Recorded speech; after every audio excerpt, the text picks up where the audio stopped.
Galaxy, it is 26 past 10 a.m. New Zealand Standard Time, and it's also 11 degrees downtown. One more degree and the weatherman wins. Really, it's not the nicest of days, I've got to be very honest with you, but it is Friday, 18th of July. I tell you what, we better do this.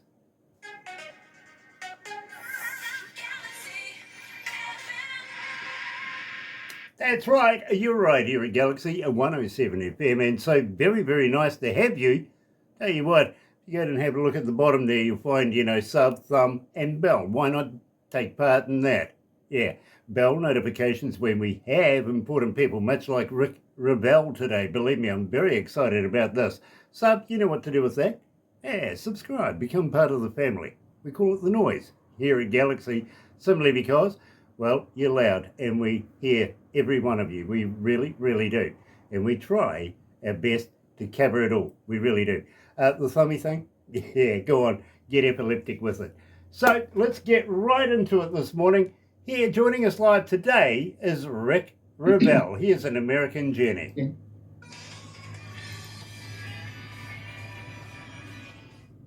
So that gives us a minute or two.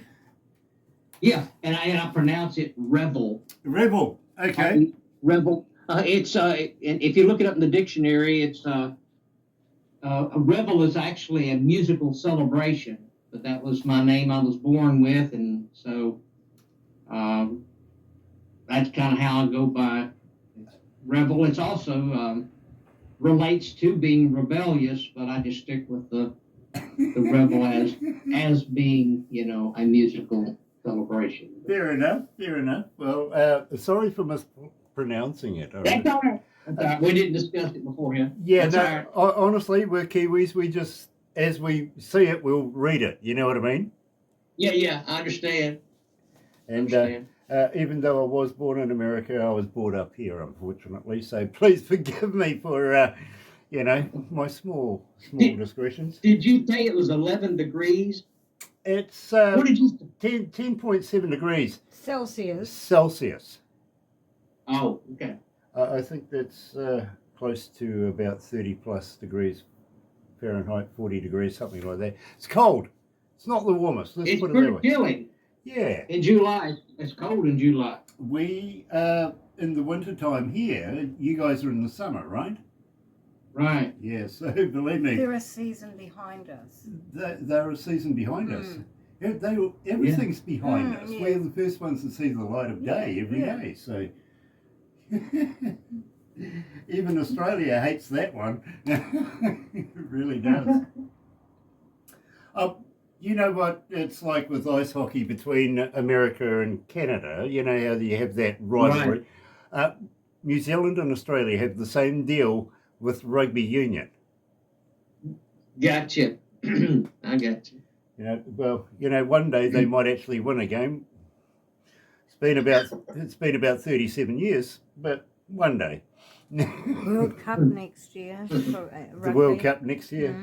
Oh, we'll get sconed again. Literally, last time it was jacked up because all the refs were paid off. The All Blacks are the best in the world, and well, it was a big bundle last time. Anyway.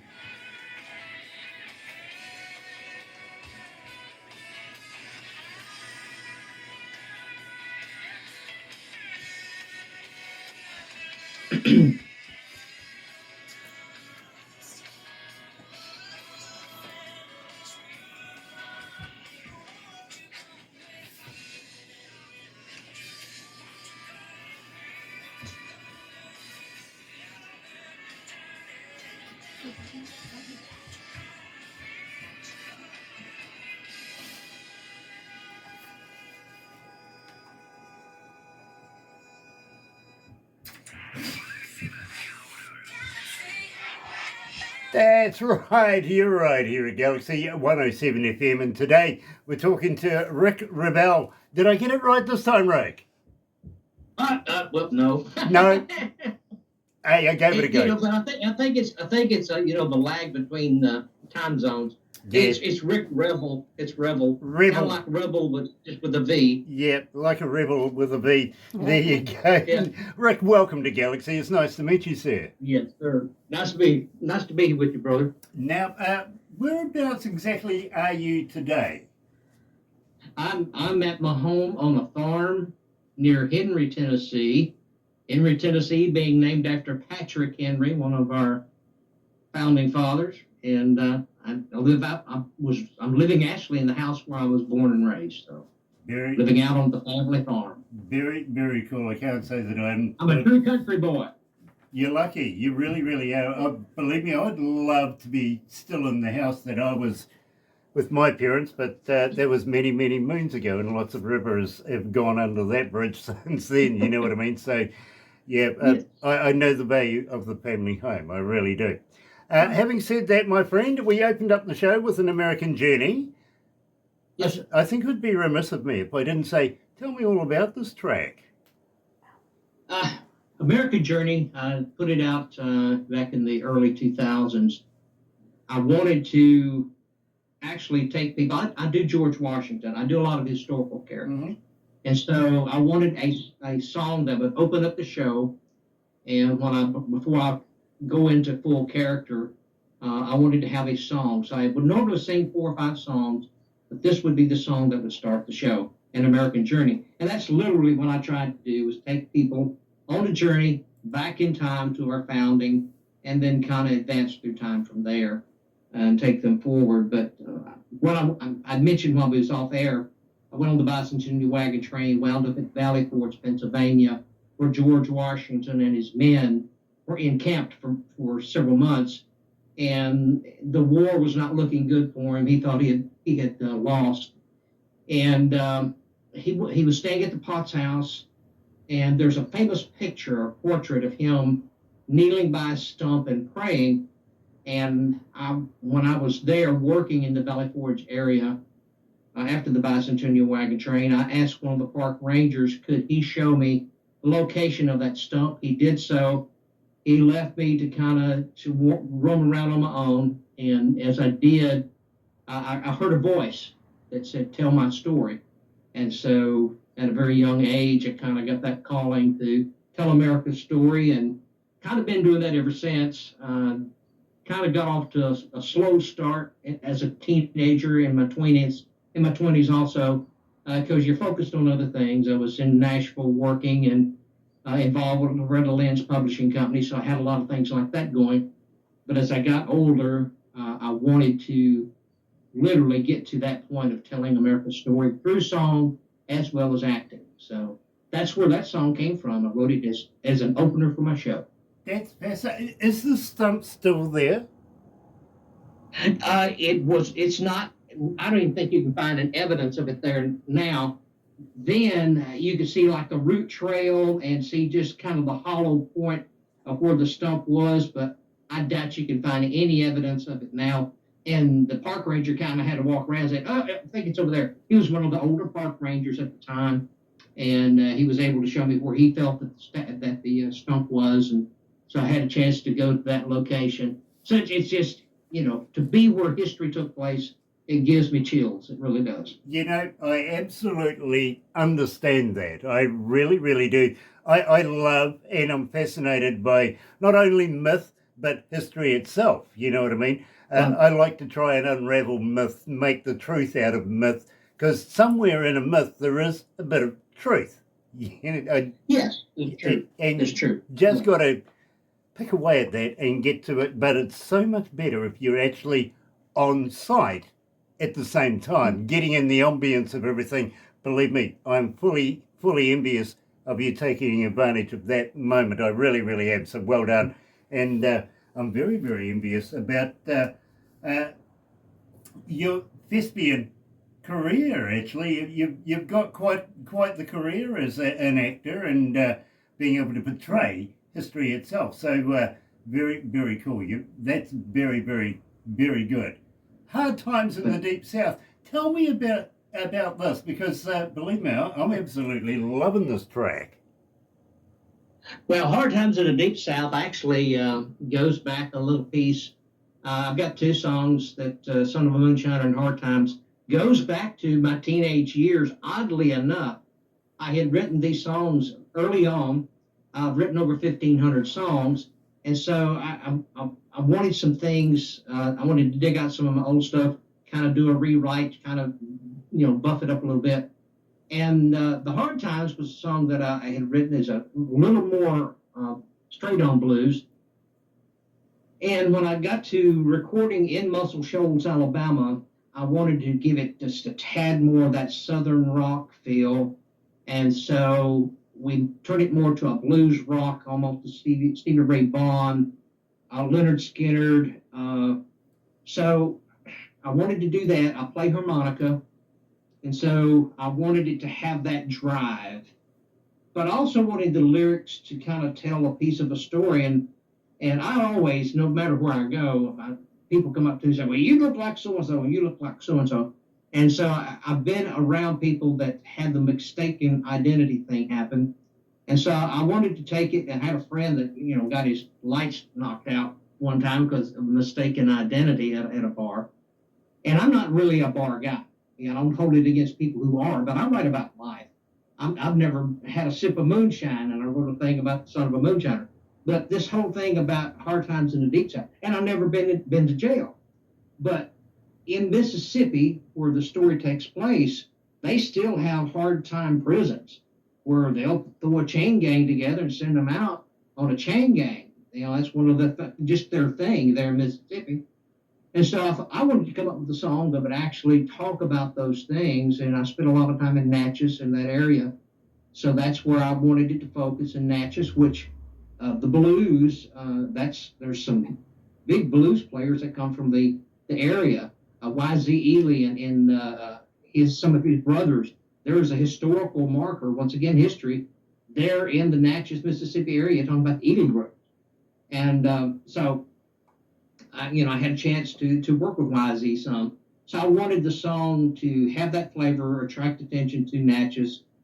But it's a hard luck story. Here's a guy goes to a bar and he's there. He's wanting to go home. He's had a conversation with his wife.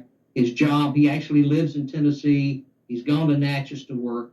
That's a thing in the South. A lot of times you can't find work at home. You have to get hooked up with a construction crew and go work somewhere else. So that's what he done. And mistaken identity, he gets his lights knocked out. He resists, he fights back. He gets in jail. And once he winds up in jail, he finds out the guy he punched out was the local judge's son. So it goes downhill from there. So yeah, it's a very fun song. But I love the harmonica. The harmonica part actually got me nominated for Musician of the Year in the Josie Music Awards. I was also in the ISSA Awards, but the Josie, I'm up for Musician of the Year, and it's for the harmonica part on this song. Pretty cool. Very, very cool. And yes, we know a few people involved with the Josies. We really do. So good luck with that. And yes. Right now, you're being joined by myself and Rick Revel. Going to get it right sooner or later. Here's Hard Times in the Deep South. I'm going to be doing it soon too.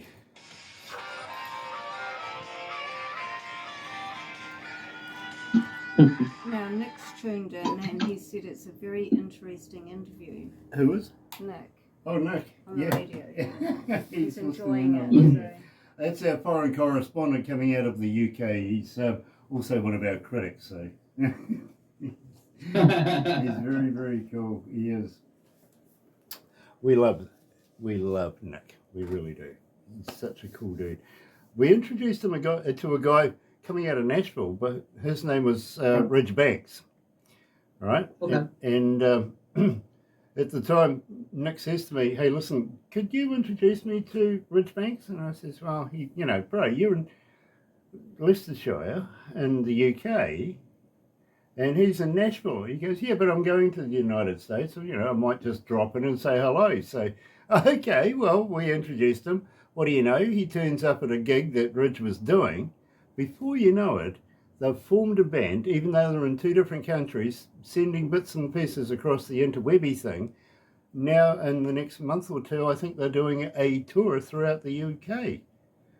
And they... Yeah, the power of the internet. Yeah, and they blame me for this. I just did what was asked of me. But they're really cool dudes. They really are. So... Well, if you're going to get the blame for something, maybe at least if it's something good, then it's not bad to have the blame for it. But if it's something bad, run and run fast. Yeah, exactly. Yeah, plead no knowledge. I'll take the fifth. Right. Barbara and I. Claim ignorance. Claim ignorance. Yes. Here's one for you. Barbara and I, about 2.5 years ago, we went to India, right?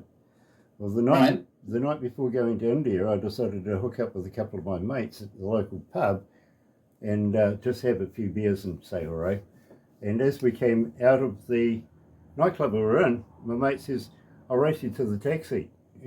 And he went to the right and I went to the left, right? And I get to the taxi stand, there's a taxi there, no sign of him, and it would have taken about the same amount of time to get there.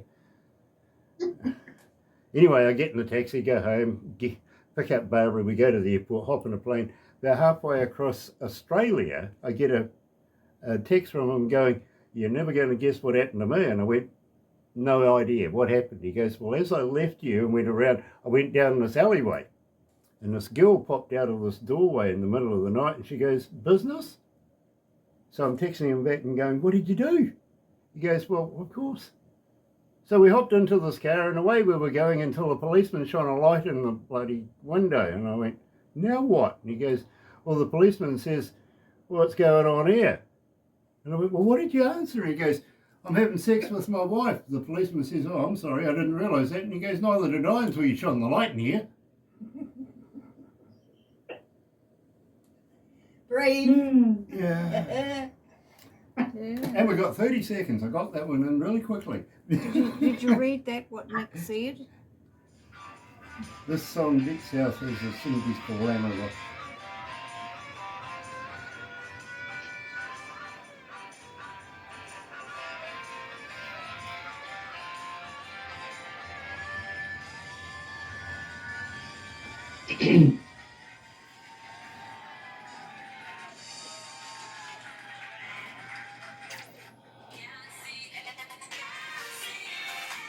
That's right, you're right here at Galaxy 107 FM, and today, believe me, Rick is joining us, and so's Nick by the looks of it. He says there, the song Deep South has a 70s glamour rock drum pattern. Yeah, it's absolutely fantastic, Nick, it really is. And believe me, Rick, you're getting a huge following here at Galaxy since we've been playing you. Everybody really appreciates the music that you're bringing out. But I got to ask you, and I've just been asked by a young lady coming out of Tennessee. She's saying, and her name is Pippa, how does a fan get hold of you? Are you on all the medias and do you respond? Ask again. You broke up. How does a fan get hold of you? Are you on all the medias, you know, Facebook, X, and are you a talker? But do you respond? You can find me on Facebook. You can find me all over the internet. My website is simply rickrevel.com. My music channel, music website is rickrevelmusic.com. So I kept it real easy. Just type in my name, rickrevel.com, rickrevelmusic.com. Same on Facebook. I'm Rick Revel Mr. History on YouTube because of my history background. They call me Rick Revel Mr. History. That actually came from Hank Williams Jr.'s manager, Merle Kilgore. He gave me that nickname or that title as Mr. History. So I have several. It's odd how people tag me with different nicknames and things like that. So I've collected half a dozen of those little names. It gets stuck with me like that. But Mr. History fits, and I like it. It's fun. But I do have a YouTube channel, so you can find me all over the web. It's kind of interesting if you're there on. It really doesn't matter which search engine you have. Just type in Rick Revel, RickRevel, and boom, it pops up and you'll find me. Not a whole lot of people out there named Rick Revel. You'll find one or two others. There's a actual film producer, oddly enough, another film producer out there. I do produce films too, and he is located in out in the Hollywood area. Then there is a Revel down in Louisiana that's a musician. But there's not a lot of other Revels out there. So we're kind of that oddball name. Now, Rick, at the same time, I got a guy called Neil and a guy called Robert coming out of Victoria Falls. They want to know, have you got a merch store? How do we buy caps, koozies, and all the goodies? Yeah, if you go to, if you want to get some of my merchandise, you go to the rickrevel.com. There is a store on there. If you want to download some of my music, go to Bandcamp. I'm on Bandcamp, so if you want to download some of my music, if you have Spotify and Apple and all those, you can find me there. On the plaques behind me, the Father of the Blues and Muscle Shoals Sound, those two songs, they've done real well on Spotify. Matter of fact, the Father of the Blues right now is past 450,000, and hopefully for long, if we hit that 500,000 mark, I think that kind of qualifies you for a gold recognition. So we're trying to push for that. But the album as a whole is 750, 60,000, something like that. It's growing, so may get a something for the whole album sometime. But it's without your fans, without people like yourself pushing my music, playing my music, I can't build a fan base because I'm an independent. I don't have the big budget that Sony Records will put behind it or Universal. So I'm out there just throwing pennies. It's kind of like spitting in the wind. But I try. I keep pushing, and I'm very thankful for you and Barbara and all those that keep playing my music. That's what it takes. And for those listeners out there, calling in requests, sending a text, or typing in your requests to the stations that are playing our music, and let us know if you watch our videos on YouTube. We're on Vivo also. So if you watch our music videos on Vivo, send us a message. I want to know where you are and tell them what country you're in, because it's exciting to see people all over the world loving this type of music. To classify it, it's hard. I'm up for Artist of the Year in the multi-genre, and that's what makes it hard, is because I do country, outlaw country. I'm a real traditionalist, so all my music has traditional feel. So it's outlaw country, blues, southern rock, and you add, and I do some Christian music. So you put all this together, and so it's just a multi-genre. Sometimes it comes under the blanket of Americana, but if you like good traditional music, that's what we try to deliver. Absolutely love it. And I'm going to ask you now, History Highway. This is a great, great track. Give me the skinny on this one. You like that's my theme song for my TV show. So you really like the song? I do. I really do. It's got a groove. Let me tell you, I'll make a story short. That's how I wound up recording in Muscle Shoals. Friend of mine, John David Thompson, he said my wife's aunt married Jimmy Johnson, who produced Lynyrd Skynyrd, and I want you to meet Jimmy Johnson. So we set up an appointment. As luck would have it, Jimmy winds up getting injured and winds up dying. He's in his elder years. He dies. I don't get to meet him. And so John David calls me and he says, Becky still wants to meet you. And it's just about 6 months later, Jimmy passes. And he said that she's very sorry she didn't get to meet you and you didn't get to meet Jimmy, but she still wants you to come to Muscle Shoals. So January of 2020, I went down to Muscle Shoals. And we were riding around. She wanted to give me the grand tour. She wanted to take me to the studio where Lynyrd Skynyrd had cut Sweet Home Alabama, and Jimmy was the producer. She wanted to take me and introduce me to all these people. So we're riding around this van, and I had a CD with me, and I said, I want you to listen to the theme song of my TV show, History Highway, that I'm trying to promote and push. and we stuck it in the CD player, played it, and her eyes got big, and she threw her hands up, and she stopped the music, and I thought, oh, I'm in trouble. She hates it. And I said, what's wrong? She says, oh, she said, if Jimmy heard this song, he'd say this song has bone. And I said, man, what's that mean? It's got bone. Oh, he would say if he thought it was a hit, he'd say that song has bone because it's good to the bone. No matter who sings it, it's going to be a hit. And I said, but that's the theme song in my TV show. She says, no, I want to take you over to meet Billy Lawson at Wishbone Studio. So we went over to Wishbone, we played this song, and that's how I wound up with Billy Lawson as my producer to help me produce this album. And it's just the theme song for my show, but buddy, it rocks. It's got that, oh man, it makes you want to get in the car and drive. And that's what I wanted in the song. Yeah. So I'm playing the harmonica and guitar on it, and another friend's playing some lead guitar on it. I'm playing the piano on it. I'm not a huge piano player, but I do stuff like it in the studio. So anyway, we have fun with it.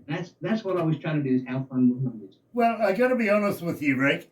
I've actually added it to my playlist in my car. I absolutely love it. Here's Rick. I'm honored. Here's Rick Revel and History Highway.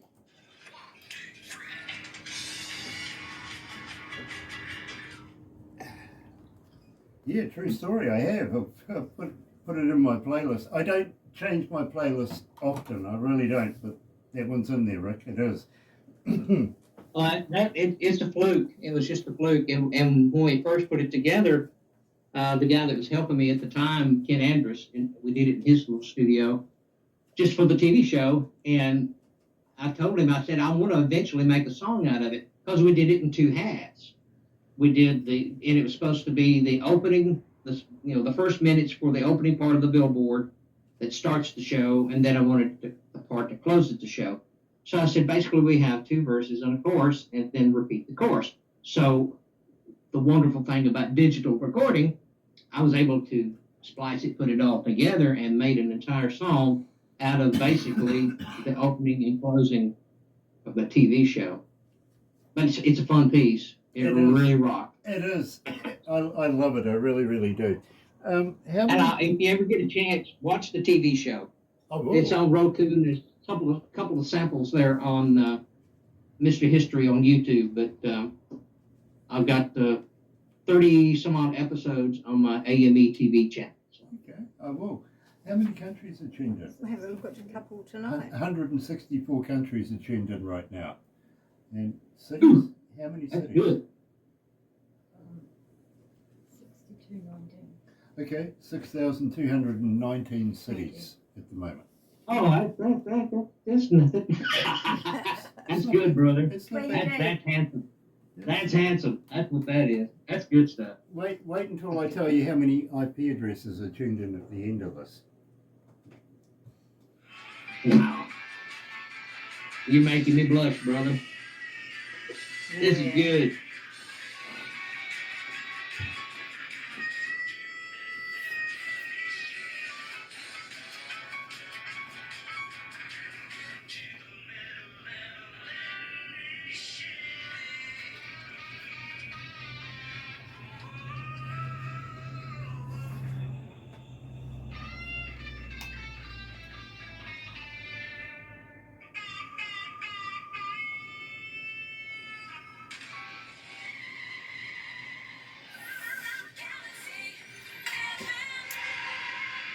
I love the peely out at the end of it. I really, really do. That's cool.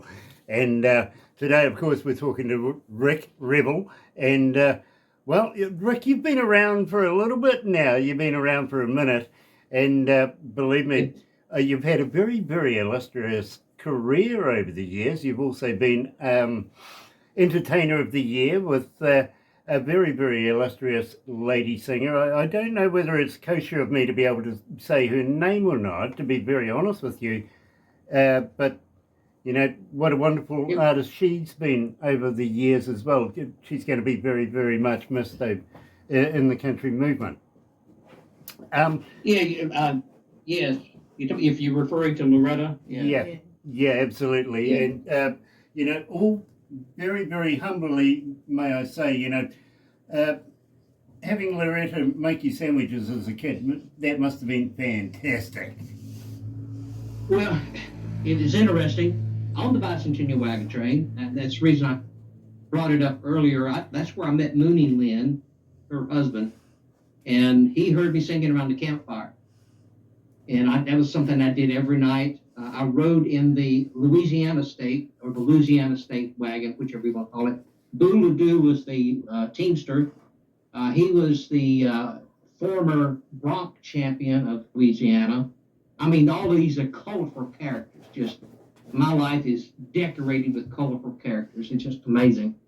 He said, as long as I played my guitar and entertained him while he drove the team of mules down the road, and the catch was I had to also help feed and take care of the mules.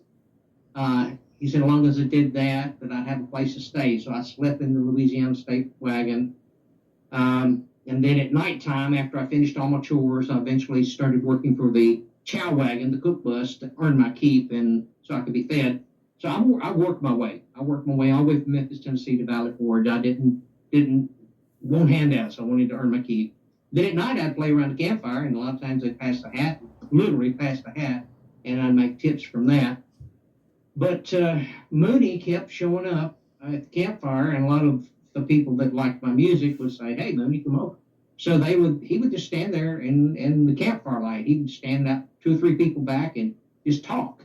And as he talked, he listened to the music. Well, we wound up in Nashville at Percy Priest Park, and he arranged for Loretta to sing there. So when we got there, he said, "I want you to meet Mama." So that's what everybody kind of called her. And so I met Mama that night. And of course, it was kind of the, come see me after the wagon train's up. Well, I did. As this was in 1976, 1977, we had a reunion at Loretta Lynn's ranch. I was there. I was hired to become the entertainment manager, and then it all kind of snowballed from there. I got to know Loretta real well. She would come and listen to me sing around the campfire at night when she's at home. And eventually she took me up to her house, and Mooney was sitting there looking through his binoculars. He raised Belgian horses, Belgian mules actually, and he's looking out his big plate glass window, bay window, at the horses in a field not far from the house. And he was doing that, and she said, "Dude, you want a ham sandwich?" And she looked over at me and said, "You want a ham sandwich?" So she fixed us both a ham sandwich. And she began talking to me then about, "Hey, you want to go out on the road with me?" So I wound up, after the ranch closed for the winter time, we would basically be open from Memorial Day to Labor Day. And then she took me on the road with her, and boy, that was the baptism of fire. I had a chance to open the show for her. I had all my guitar and everything with me, and we got up to Elmira, New York, and her business manager came back to me, along with Jim Webb, which was the bus driver, and they both said, "Hey, Mama wants you to open the show tonight." I said, "What?" "Yeah, she wants you to open the show." And I said, "Okay." So I did, and that was the night we went back to the bus. After we got done with the show, and I had done some crazy stuff. There was a Japanese photographer, go figure. There was a Japanese photographer there, and before I walked out on stage, I had donned the lead man of her band hold my guitar.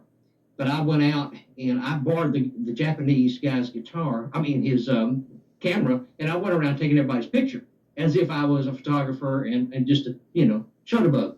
So I'm going around the stage taking everybody's picture, and after they'd already called my name, then I walk up to the microphone and said, "Oh, I guess I need to sing now, huh?" And so I hand off the camera to the Japanese guy, and off we go. Loretta's just slapping her knee, laughing at all the crazy stuff I'm doing and goofy stuff. And so we get back to the bus that night after the show, and that's when she said, "Honey, you're an entertainer's entertainer." I said, "What's that mean?" And she said, "Well, I'm an entertainer, and you entertained me." And at that time, she was Entertainer of the Year. So I was like, "Okay, I'll take it." That's what that one got stamped on me back then. That is so, so cool. It really, really is. Now, you were mentioning the Josie Awards. Now, a friend of ours literally has won about 13, maybe about 14, 15 by now. Her name is Michelle Lee, and she was contracted by Popcorn Sutton's wife to do a song, pretty much about moonshine and about Popcorn Sutton. Right. I actually said to her, have you got any of Popcorn's recipe? And she says, it's hard to come by. I says, yes, I know. I know it's hard to come by, but she did send me some original popcorn recipe. Wow. In a hip flask. Now, foolish me, all right? Now, I'm thinking, all right, next time we catch up, we'll have a little toddy together and celebrate popcorn. So we did get together, and she says, have you got it? And I says, yes, I do. So I go and grab it, put it in the, in the shot glass that she included with it, literally, and she says to her husband at the time, go and get mine out of the freezer. I'm saying, hey, hold on. Out of the freezer? And she goes, oh, yeah, it's got to be cold. I went, well, I just picked it up off the shelf. She goes, oh, and you've opened it? I says, it's in the shot glass. And by this time, Roger's come back. She's got a jar, right? And she's hooking into this. She go and help you, away we go. And I blew this thing back. And she says, oh, no, you're supposed to sip it. And I says, I've already done it. Yeah, Well, I got to be honest with you, Rick. I got tore up from the floor up. Yep, he did. Literally. I spent a lot of time on my back that day with a lot of the staff just absolutely cracking up thinking, you're not going to do that one again, are you? and that's got to be a stout recipe. Believe it or not, you mentioned popcorn. I just recently, about 2 weeks ago, I was at the Rise Up Con festival there in Pigeon Forge with Kevin Sorbo, and who was Hercules. I know Kevin personally, I do. I was actually on the Hercules series here in New Zealand through Renaissance Pictures. Yeah. He talked about filming in New Zealand. He sure did. He talked about it. And so I'm there, and on Sunday, I went ahead and left, and I wanted to go to the Museum of Appalachia.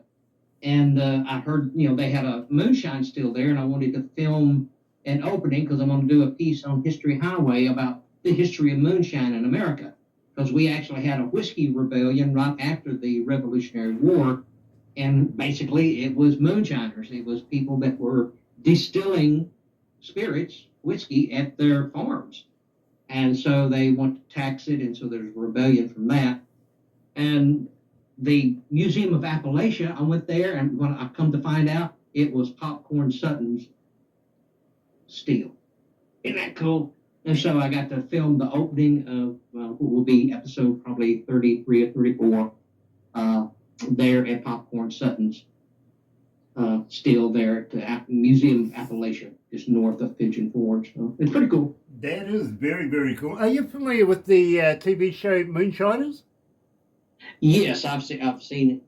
Yeah, I'm familiar with it. We've got a couple of friends of ours that actually appear in it. If you know Josh, and of course a couple of other characters as well. Yeah, believe me, we know a few of them in that particular program. Personally, we really, really do. Jody? Having said that, that's would you believe, a good segue to come into Son of a Moonshiner. I think you better tell me all about this. Now we've spoken about everything else in moonshine. Yeah. The quick story behind Son of a Moonshiner, it was one of those songs that I wrote when I was, the basic idea when I was about 16 or 17, and I come from a Southern Baptist family, and so my dad said, son, we're teetotalers, we don't drink, and he said, I really don't think you need to sing that song outside the house. And so I just kind of took that song, put it on a shelf, and didn't ever make it public. And when I started down in Muscle Shoals, I began to meet a lot of interesting people. I met the Dawson family, and the Dawsons had a real interesting history. Have you ever heard of Buford Pusser? Now, Buford Pusser was the movie Walking Tall was made about him. He was the guy that carried the big stick. He was the sheriff from McNairy County. And some of his nemesis, the people that he fought against, was the Dawson family. One of the group was the Dawson family, oddly enough. And so, in the Dawson family, one of them had a son that was 12 years old, and he began running moonshine from Alabama, from north of Florence area, up to McNairy County in Tennessee. So he's running moonshine across Mississippi up into Tennessee at age 12. And so I got a chance to meet this guy. He winds up later becoming a bank robber. Supposedly, he and his Dawson gang robs up to 100 banks. It's a heck of a story. But I wanted to capture just that little section about the son of a moonshiner. And this is based on a true story. Billy Ray Dawson is the man's name. He just passed away about a month ago. And it's a true story. It starts out at age 12, and the music video is cool. This is one of I love the music video around it. We actually have somebody that plays Buford Pussler. He's the guy that plays Buford Pussler is the actual sheriff now of McNairy County, Guy Buck. And we use some of the original cars from the movie.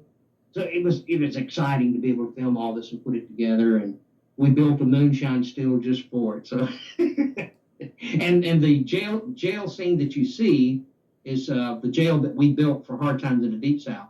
We actually had to build our own jail cells. Well, I do a lot of my own constructing for sets. So anyway, it kind of gives you a little bit of background on Son of a Moonshiner. I'm absolutely fascinated. You're right here at Galaxy. Here is Rick Revel and Son of a Moonshiner.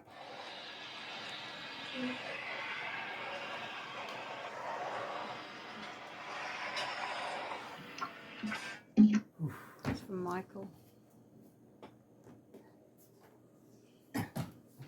Oh, okay.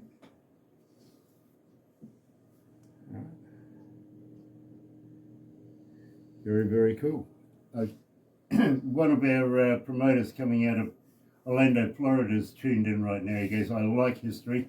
It's very cool. I'm listening on to the interview right now. So Cool. Yeah, and I must give a shout out to Jules Santabanez and also to Stephen Foster. Both of these guys have been promoting you for a little while now. They've been sending us a lot of your music. Yule and Stephen both. They've been wonderful to me. Yes. Absolutely. Yep. And they both do such a great job. They really do. They do. I've known Jill for a little while coming out of Nashville, and also I've known Stephen for a little minute now too. So we're very, very familiar with the quality that both of these people hold, and I'm very impressed with both of them. I really am. So very, very cool. Thank you, dudes. Thank you. Oh dear. No, I'm not going to do that. Do what?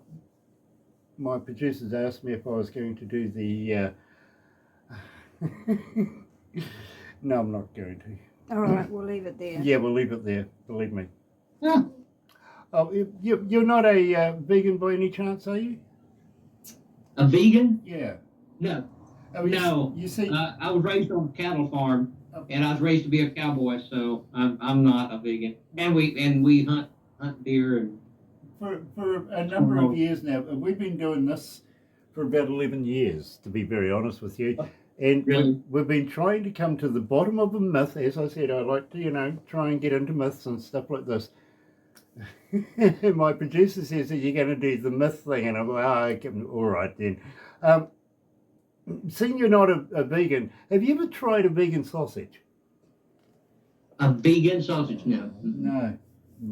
I'm trying to figure out whether they're made of real vegans or not.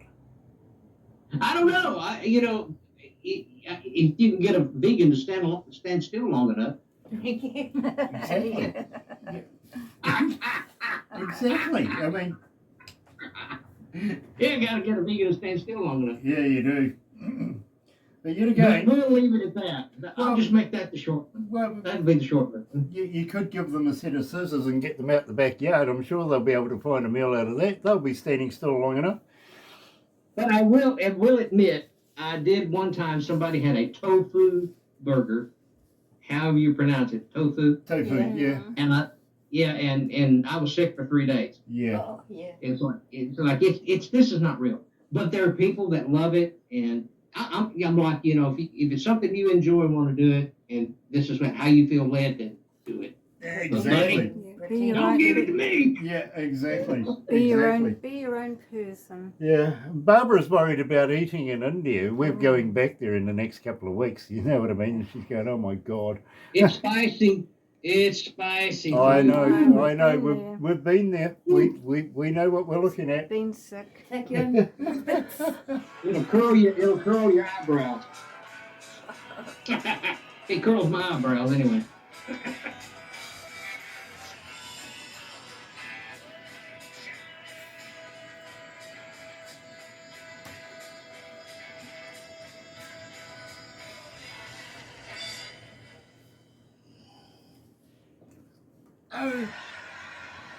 Okay.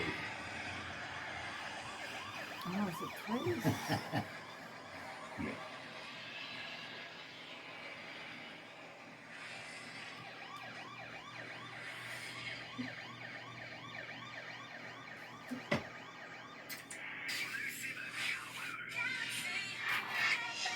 That's right. You're right here at Galaxy 107 FM. I stand corrected. I was going to give the guys a bit of stick, but no, it is actually on the end of that track.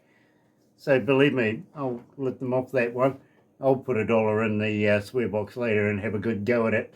In the meantime, today we're talking to Rick Revel, and believe me, I'm very, very fascinated with this man and very humbled to meet him as well, because believe me, very, very talented and has been around. He's learnt his trade very, very well, and not only that, he's a thespian, he's an actor, he's all facets of entertainment at the highest levels, I got to admit. Now, having said that, I've got to ask you, anything new in the can coming out in the near future? New, it's kind of interesting. Make a long story short, I reached a portion of my career back in 2010. My mom and dad, I told you, I'm living in the house where I was born on the farm. One thing that my mom and dad asked me to do is, son, when we get old and frail and we can't take care of ourselves, would you please do so? And it just worked out to where that's what wound up happening.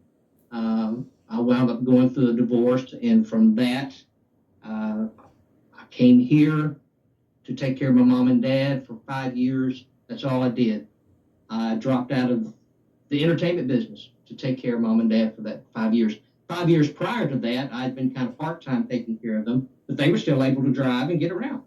But then the last 5 years, neither one could drive. They were in and out of the hospitals. One time I had my dad in a hospital in one town, and then 2 hours away from that town, I had my mother in another hospital.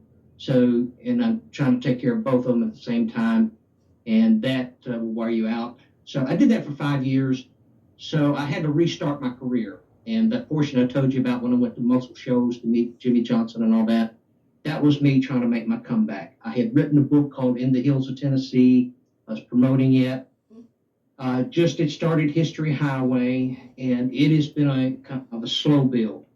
I fund everything myself, so I'm doing TV shows myself. I'm doing my music videos, which are on the level of film production. I mean, they're like making a Hollywood movie. I mean, it may be just 4 to 5 minutes in length, but there's tons of production. Watch Son of a Moonshiner.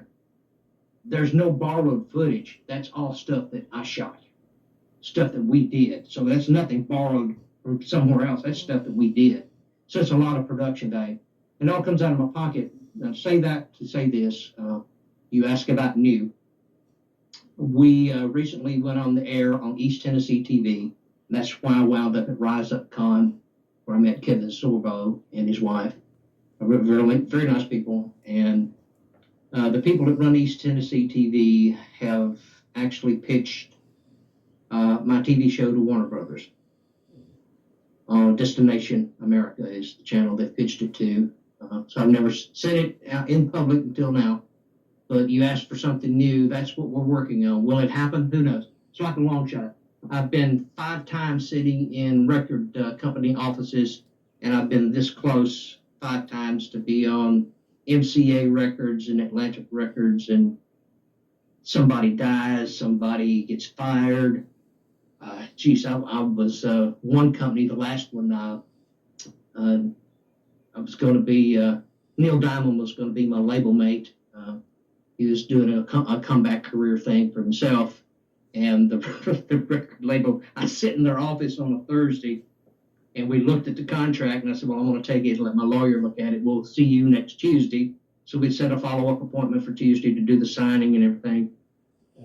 The lawyer reviewed it, said, "Yeah, let's do it." So I go back on the Tuesday, and literally, Grant, when I walked in to the building, the door was locked, and the front door had a window. It was a big foyer hallway, and I could look inside the office. There was nothing in there. Desk was gone. Only thing in there was the telephone sitting in the floor. Oh gosh, what a story. Oh dear. Yeah. Oh Yeah, dear. they were gone. They Wow. moved back to California. It was a California label. They moved back and never, and all the phone numbers disconnected. I never could make contact with them ever again. So 5 record labels. So is this thing going to happen with Warner Brothers? Who knows? Only the Lord knows. I put it in His hands. If it happens, that could be a life changer. Well, Be a life changer. But if not, I keep doing what I'm doing. yep, absolutely, and I fully understand that. And please don't stop what you're doing. Believe me, you're very, very good, and I love playing your work here at Galaxy. Southern Man in a Strange Land. This is your most requested track too, by the way. And while I'm here, I want to give a shout out to Michael Zdanowitz from Galaxy Class Entertainments as well, who's tuned in right now, coming out of Orlando, Florida. Nice to have you on board, brother man. Southern Man in a Strange Land. Which land were you in at the time? Crazy. Let me ask you a question, then I'll answer yours. You say it's the most requested. What is it about the song that makes it requested? Is it the message? Is it just the entirety of the song, the melody, the eerie sounds of it? Because it's got that swamp feel to it. What is it about the song that gets it requested? Well, for me personally, I can't answer for everybody because, believe me, everybody is requesting it at the moment. 3,219 requests to date since we've been playing it. So it's not doing too bad. It's doing pretty good. But for me, to be very honest with you, I as an engineer, I like to try and reverse engineer how your engineer has put it together. You know what I think? Right. It's a bit of a curse that all engineers do this. You know what I mean? Right. I like it. I like the backline deal here. Yeah. That's what gets me. Really, it is. And I think that's the hook for me. I'm not sure what it is for everybody else, but that, you know. Right. But for you, and I get that. It's one of those songs. When I first sat down with Billy Lawson, we were actually, I had gone down to cut that Muscle Shoals sound and Father of the Blues. Cut the first 2 songs because I had to piecemeal everything. I had to go, come back home, work, make some money, go back down and record. It took me nearly 2 years just to get the album done because I'm doing it one piece at a time. It's like Johnny Cash's song, one piece at a time, building that Cadillac, you know. And so I'm trying to build a career back because I've been out of it. And literally went bankrupt taking care of mom and dad. But that's what you do to take care of your parents. I mean, that's a given. You do what you have to do. But Billy said, and he knew of my Southern heritage and my love of the South. And he said, you know, you have a big following of people that love your Southern homegrown sound and feel. You need to write a song about the South. I said, crazy. I said, I've been thinking about it already. And so, at this particular time in American history, and I try to keep politics out of what I do, but there's things sometimes it just overlaps life, period.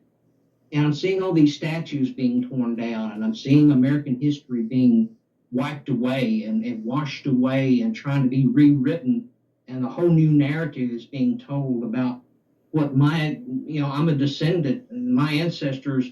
Some of them fought during the Civil War, and some of them fought for the South. And so I'm looking at their memoirs and the things they wrote about. And I'm thinking, wow. And so we have a statue in our hometown. It's called the Sentinel. And during all the riots that was going on, they wanted to come after our statue. Well, what that statue was, it was built and erected in the early 1900s, 1901 or 2, somewhere in that area. So it had been there a long time. It never hurt anybody. Never anybody had been injured with that statue being there. And the reason it was put there is because the boys that didn't make it home, and this is something very few people know, the county I come from is Henry County, Tennessee. It is the volunteer county of the volunteer state. Tennessee is called the volunteer state. Why is it called that? Because more men, now with the women, but we have more volunteers coming out of Tennessee that join the ranks of the military than any other state. And Henry County puts out more volunteers than any other county in the state, and there's 90 some odd counties. And so it's like, here's a statue, and the statue says, hey, I represent these boys that didn't make it home. And now we got people wanting to tear it down just because it offends them. And so that's where the song came from. And it's the music video. Once you watch it, it will help tell the story that all these statues coming down. And I made a prediction back in the 1990s, Grant. Prediction was, I had a newsletter I wrote called Reveille, Rick Revel's Wake Up Call to America. And in it, I said, if we do not protect Southern heritage, Southern symbols and emblems, if we do not protect those things, I said, eventually they'll start coming after the Stars and Stripes and everything else, including George Washington. And brother, I had people laugh at me in the 1990s. Oh, that'll never happen. Now they're taking down George Washington statues, Thomas Jefferson statues, Southern statues. And so, Southern man, I feel like I'm living in a strange land when I pull up to a courthouse and that statue was there, it's no longer there. So I feel like a stranger sometimes. So that's the reason. That's Southern man in a strange land. You're right here at Galaxy 107 FM, joined by Rick Revel.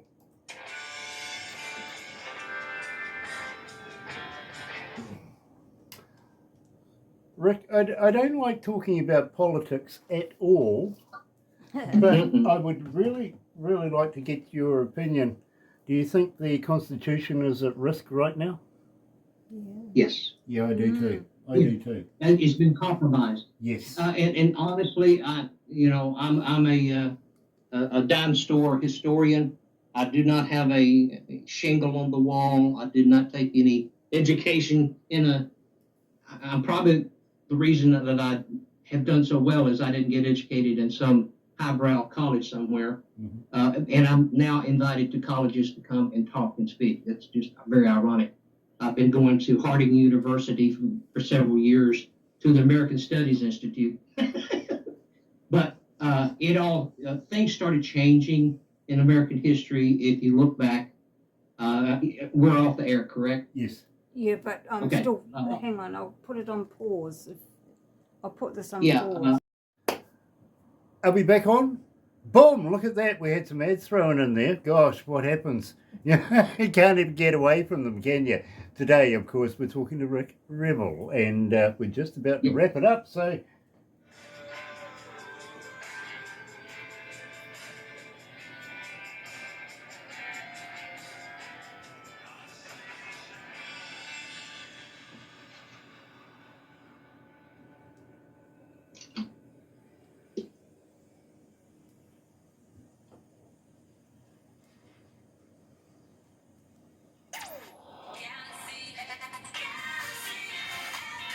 That's right, you're right here at Galaxy 107 FM. So very, very happy to have everybody on board this morning. It really is. And today, believe me, I have absolutely been loving the interview that I've done with Rick Revel coming out of Tennessee. And Rick, it's an absolute pleasure and an honour to meet you, sir. It really, really is. Once again, I want to give a big shout out to Jules Hannah-Benez coming out of Nashville, also to Stephen Foster coming out of the UK as well, and also, Nick Please coming out of the UK, and our very good friend, of course, Michael Zdanowitz coming out of, yes, Orlando, Florida. Nice to have you guys on board. It really, really is.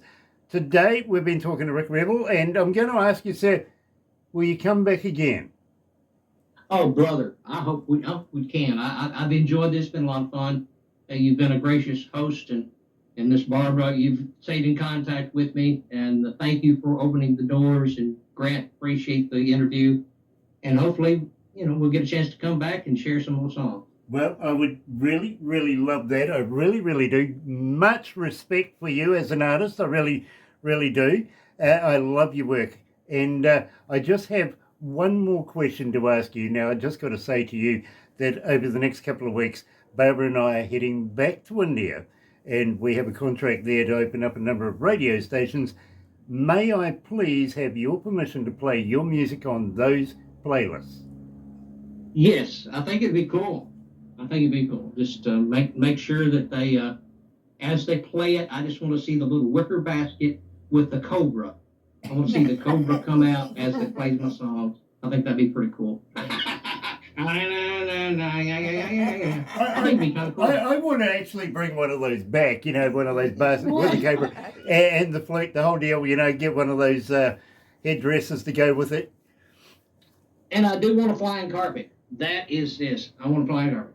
I know that's a Latin. No, okay, but anyway, that's Persian. I think that's Persian. That close, but not quite the cigar. I'm cross genres now, but anyway. Something like that. But yeah, I want a flying carpet as well. Might save on air tickets. You never know. Rick, such a pleasure, sir. Please stay there. Don't go anywhere just yet, because the crew now are going to rush the monitors and take pickies of us and everything like that. Oh, cool. And we can talk about the...